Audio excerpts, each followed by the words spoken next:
नमस्कार। आज 23 अप्रैल 2026 है और यह है आपका स्टाइलो न्यूज़ इंटेलिजेंस अपडेट। आज की हमारी खास रिपोर्ट का विषय है होर्मुज गैम्बिट, एक नाजुक संघर्ष विराम में ईरान का बढ़ता दबदबा। ये इंटेलिजेंस अपडेट आप तक पहुंचाया है प्रोवेव एआई ने, जो स्टाइलो इंटेल, ऑप्स और स्टाइलो न्यूज़ के डेवलपर हैं। तो चलिए सबसे पहले आज की ताज़ा स्थिति पर नज़र डालते हैं। खाड़ी में एक नया फ्लैश पॉइंट उभर कर आया है, जहां एक बहुत ही नाजुक संघर्ष विराम टूटता हुआ नजर आ रहा है। पिछले 72 घंटों में हालात बहुत तेजी से और कह सकते हैं नाटकीय रूप से बदले हैं। इस पूरे संकट का जो केंद्र है वो है ओमान की खाड़ी, जो रणनीतिक रूप से बेहद अहम हॉर्मुज जलडमरू मध्य के ठीक पास में स्थित है।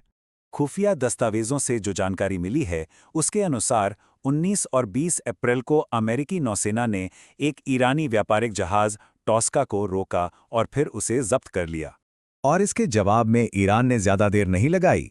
ईरान के इस्लामिक रेवोल्यूशनरी गार्ड कॉर्प्स यानी IRGC ने तुरंत ड्रोन हमले के साथ जवाबी कार्रवाई की, जिसके चलते अमेरिकी नौसैनिक बलों को वहां से पीछे हटना पड़ा। ईरानी सरकार ने इस अमेरिकी कार्रवाई को सशस्त्र डकैती करार दिया है। जाहिर है, इस बयान के बाद दोनों देशों के बीच कूटनीतिक तनाव अपने चरम पर पहुंच गया है। अब सवाल ये उठता है कि ये नौबत आई कैसे। इस झड़प को समझने के लिए हमें पिछले एक हफ्ते में तेजी से घटी घटनाओं को देखना होगा, जिसे हम हॉर्मुज के लिए एक जुआ कह सकते हैं। ये टाइमलाइन दिखाती है कि हालात कितनी तेजी से हाथ से निकले। देखिए, 13 अप्रैल को शांति वार्ता विफल होने के बाद अमेरिका ने ईरानी बंदरगाहों की नौसैनिक नाकेबंदी शुरू कर दी। फिर 17 अप्रैल को एक उम्मीद जगी, जब एक नाजुक संघर्ष विराम के बीच ईरान ने हॉर्मुज जलडमरू मध्य को कुछ समय के लिए फिर से खोला। लेकिन ये राहत बस एक दिन की थी। 18 अप्रैल को ही ईरान अपने फैसले से पलट गया और जलडमरू मध्य पर फिर से कड़ा नियंत्रण लगा दिया। 19 अप्रैल आते आते ईरान ने इस बेहद अहम समुद्री रास्ते को यानी चोक पॉइंट को व्यापारिक जहाज़ों के लिए पूरी तरह से बंद कर दिया। और इसका सीधा नतीजा हमें 20 अप्रैल को ओमान की खाड़ी में हुई इस सीधी नौसैनिक झड़प के रूप में देखने को मिला। इन घटनाओं के पीछे दोनों पक्षों के मकसद बिल्कुल साफ नजर आते हैं। एक तरफ है संयुक्त राज्य अमेरिका, जिसका लक्ष्य है एक व्यापक परमाणु समझौते तक पहुंचने तक ये नौसैनिक नाकेबंदी बनाए रखना और साथ ही पूरी दुनिया के व्यापार के लिए समुद्री रास्तों को खुला रखना। वहीं दूसरी ओर ईरान जलडमरू मध्य पर अपने नियंत्रण को एक सुनहरी संपत्ति की तरह इस्तेमाल करना चाहता है, ताकि वो अमेरिकी दबाव का सामना कर सके और अपनी राष्ट्रीय संप्रभुता को कायम रख सके। ये उसके लिए एक बहुत ही शक्तिशाली रणनीतिक हथियार है। अब देखते हैं कि इस क्षेत्रीय संघर्ष का असर पूरी दुनिया पर कैसे पड़ रहा है और इसमें कौन कौन से प्रमुख देश शामिल हैं। हॉर्मुज जलडमरू मध्य क्यों इतना महत्वपूर्ण है?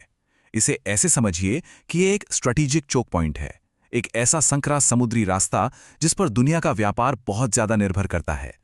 पूरी दुनिया का लगभग 20% तेल इसी रास्ते से गुजरता है।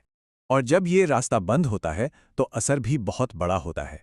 फरवरी के अंत में ये संघर्ष शुरू होने के बाद से जलडमरू मध्य से गुजरने वाले समुद्री यातायात में 95% से भी ज्यादा की गिरावट आ चुकी है।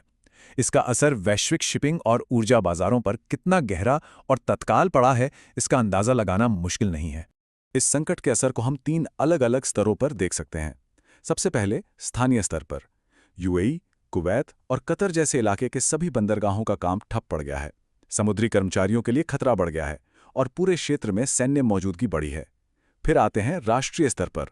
अमेरिका का रुख और भी सख्त हो गया है, जबकि ईरान के अपने नेतृत्व में IRGC और विदेश मंत्रालय के बीच अंदरूनी खींचतान की खबरें आ रही हैं। और अंत में अंतर्राष्ट्रीय स्तर पर तेल की कीमतें $100 प्रति बैरल के पार चली गई हैं, जिससे दुनिया भर में ऊर्जा सुरक्षा पर खतरा मंडरा रहा है और यहां तक कि यूरोपीय सहयोगियों को भी अमेरिकी हथियारों की डिलीवरी में देरी हो रही है। अब देखते हैं कि दुनिया के बड़े देश इस पर क्या कह रहे हैं।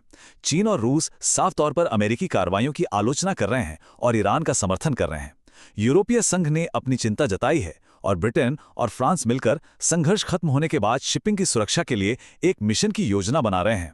वहीं खाड़ी के देश यानी GGC इस बढ़ते तनाव से बहुत ज्यादा चिंतित हैं। उन्हें लग रहा है कि ऐसी बातचीत में उन्हें शामिल ही नहीं किया जा रहा, जिसमें उनकी अपनी सुरक्षा का सवाल जुड़ा है। तो अब सबसे महत्वपूर्ण सवाल, आने वाले 24 से 72 घंटों में हमें किन संकेतों पर नजर रखनी चाहिए, यानी कौन सी बातें इस तनाव को एक खतरनाक मोड़ दे सकती हैं। खुफिया रिपोर्टें कुछ खास खतरों की ओर इशारा कर रही हैं, जैसे कि किसी तेल टैंकर या बंदरगाह पर सोचा समझा हमला हो सकता है। खाड़ी देशों में IRGC से जुड़े और भी स्लीपर सेल्स का पर्दाफाश हो सकता है। किसी दूतावास या सैन्य ठिकाने पर प्रॉक्सी हमला किया जा सकता है।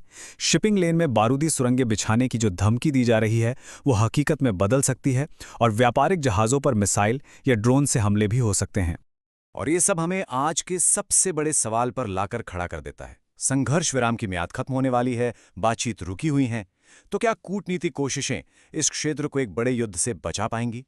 इस पूरी स्थिति को और भी गहराई से समझने के लिए इस मामले में मुख्य निर्णयकर्ता कौन है, सोशल मीडिया पर इसे लेकर क्या माहौल है और आगे क्या क्या हो सकता है, इन सब को समझने के लिए हमारा पूरा स्टाइलो न्यूज़ इंटेलिजेंस अपडेट जरूर सुनें। ये पूरा विश्लेषण आपके पसंदीदा चैनल पर उपलब्ध है, या फिर आप इस पोस्ट में दिए गए लिंक पर भी जा सकते हैं। हमारे साथ जुड़ने के लिए धन्यवाद। ऑन डिमांड AI पावर्ड खबरों के लिए विजिट करें www.stylonews.com।